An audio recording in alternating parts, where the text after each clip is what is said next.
The Knicks took control of their series with Cleveland, winning Game 3 in dominant fashion to take a 2-1 series lead. The first quarter of this game was ugly, with both teams struggling to hit the side of a barn, but the Knicks built some separation in the second quarter, going into halftime with a 13-point lead. And by the end of the third quarter, the game went from the Knicks having a comfortable lead to blowing the Cavs out, and they ended up winning the game by 20. This is exactly how the Knicks needed to respond after getting destroyed by Cleveland in Game 2. So let's break down how it happened. RJ Barrett had a great bounce-back game in this one. On a night where Julius Randle struggled to hit shots the entire game, the Knicks needed someone else to step up, and RJ played really well. He was dreadful in those first couple of games in Cleveland. Between Games 1 and Games 2, he combined for 21 points on just 6 of 25 shooting, but in this one, he had 19 points on 8 of 12 shooting. RJ did most of his damage in the paint in this one, driving and finishing really well. The Knicks forced the Cavs to turn it over a lot, and RJ was able to turn those cough-ups into fast break buckets for himself, and he also shot it well from deep. RJ could barely hit any threes in the first couple of games, and as a result, the Cavs were leaving him open, and he was making them pay in Game 3, knocking down 3 of his 6 3-pointers. And it wasn't just his scoring. I thought RJ did a really good job making good decisions on his drives to the basket in terms of passing it out and finding the open man, and he also crashed the glass really well, which is why he finished with 8 boards. RJ had an excellent game, and when he has it going like this, the Knicks become an even more dangerous team. Jalen Brunson was great as usual with 21 points on 10 of 18 shooting. It was clear from the gate that the Cavaliers wanted anybody but Brunson to have the ball, which is why they were constantly double teaming out of pick and rolls. But Jalen Brunson was able to heat up in the third quarter where he was cooking defenders in isolation, and he didn't hit any threes. Jalen Brunson just got it done old school, scoring in the mid-range and scoring in the paint. The Cavaliers have tried to put big defenders on Brunson all series, hoping that guys like Caris LeVert and Cedi Osman could use their size to bother Brunson, but it hasn't mattered. Jalen Brunson has just taken every defender to school in this series. He got it done from the mid-range where he was creating for himself off the bounce and knocking down those mid-range pull-ups.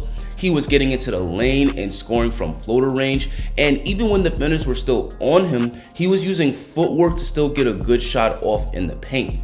Jalen Brunson is an elite shot creator, even against a great defense like Cleveland.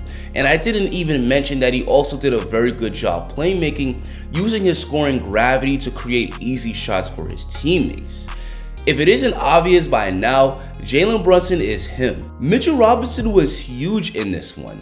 He totally outplayed Jared Allen, and honestly, Jared Allen should feel embarrassed because Mitchell Robinson completely outworked him on the glass. Mitchell Robinson was consistently getting favorable inside position and getting those offensive boards, which was either leading to putbacks or leading to him getting fouled and ending up at the free throw line. And he also dominated this game defensively.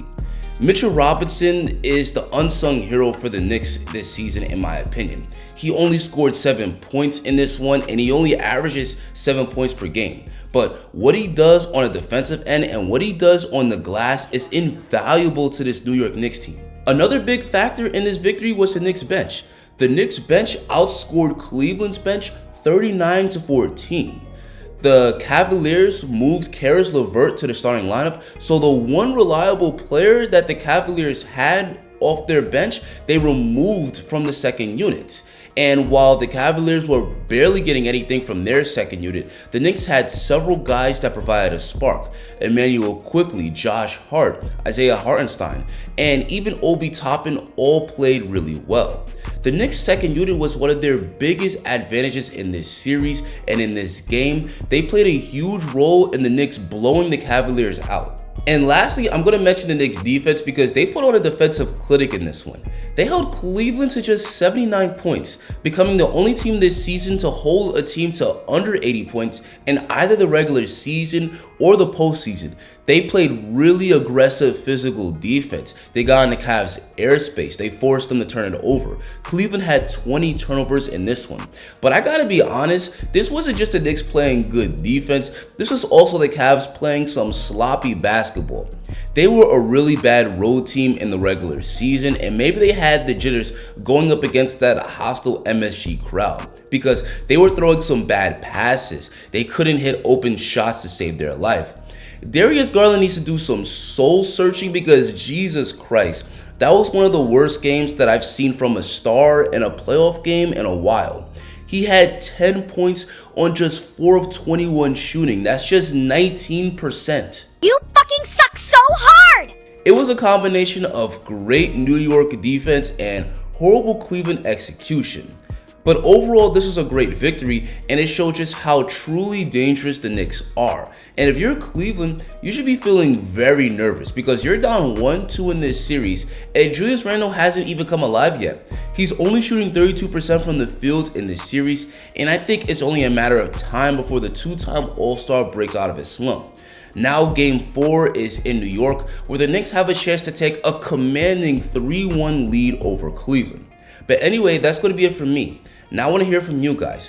What did you think of this Game 3 victory over Cleveland? Tell me in the comments. Guys, I'm going to continue to cover this playoff series and other playoff series as well. So if you enjoyed this video and want to see more dope content just like it, drop a like on the video and hit that subscribe button. Thanks for watching and have a great rest of your day, guys.